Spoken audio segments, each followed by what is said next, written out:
Hello everyone, got some lovely fractions work for you guys to do. I'm going to show you the sharing method again, just so we know exactly what we're doing.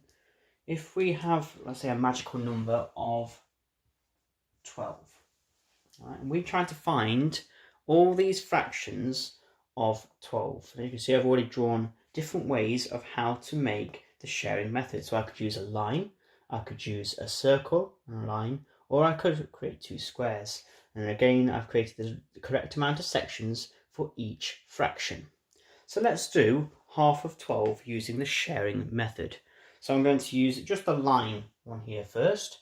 So if I share out 12, I put a dot on each side. So there's 1, 2, 3, 4, 5, 6, 7, 8, 9, 10, 11, 12.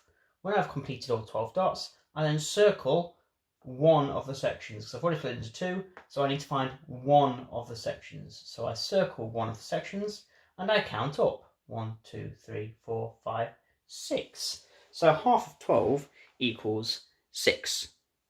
Now if I was to do a third of 12, I'm going to use the circle this time. So again, we use our 12 dots and share them equally in the three sections. So 1, 2, 3, 4, 5, 6, 7, 8, 9, 10, 11, 12. I then circle one of the sections and count up how many dots I've got in that section. And if you look carefully, I've got 4 dots in that section, so a third of 12 is 4.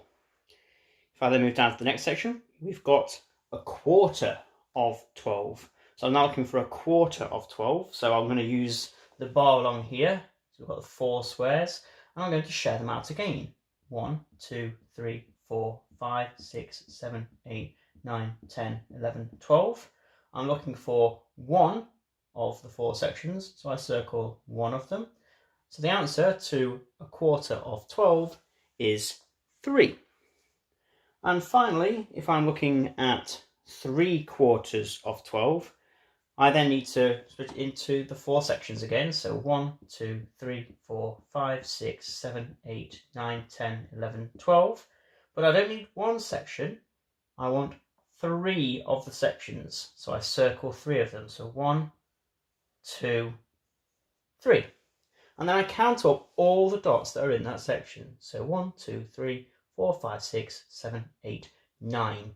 So 3 quarters of 12 equals 9. And that's basically how the sharing method works. Now the other method I would like you to look at is the times tables method.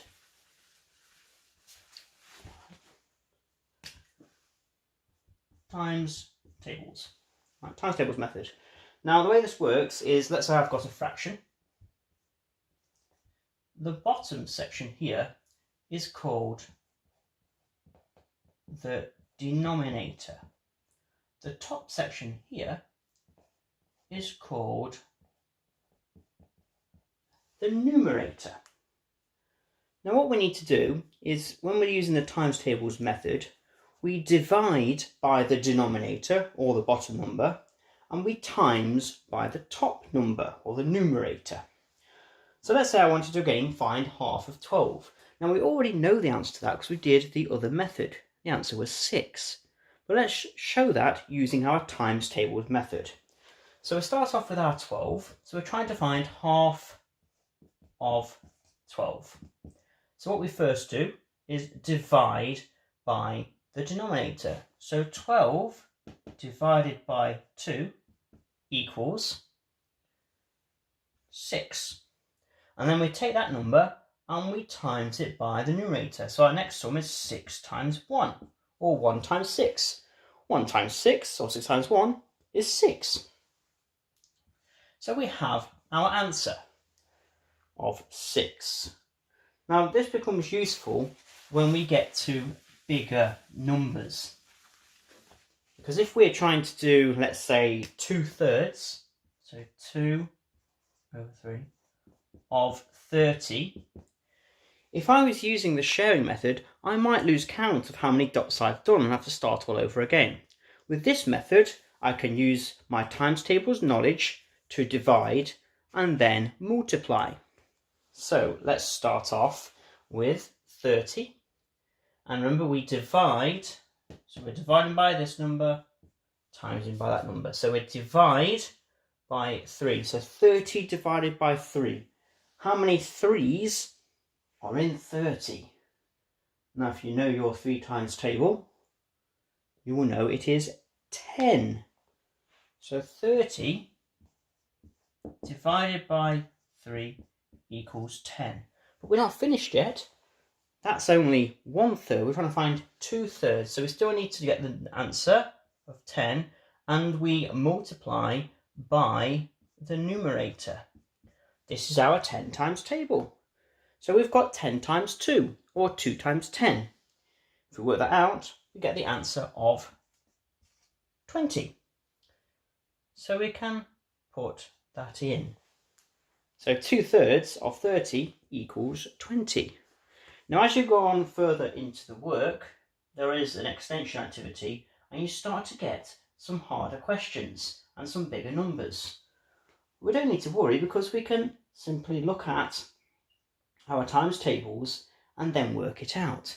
So even if we've got numbers or fractions that we're not familiar with, we could do 3/5 of 20. So again, let's look at the sum we've got to do. We've got 20, which is our whole number. We divide by the denominator. So 20 divided by 5, let's go through our 5 times table. 5, 10, 15, 20. That's 4. And then we times that answer by our numerator, which is 3. 4 times 3. If we know our 3 times table or our 4 times table, we know it equals 12. And that's basically how the times tables method works. Remember the denominator? That represents how many parts the whole number is in, and then the numerator says how many parts we want of that. So I only wanted 3 parts out of 5 of the number 20, and we found out that that is 12. So have fun with that, see how you get on.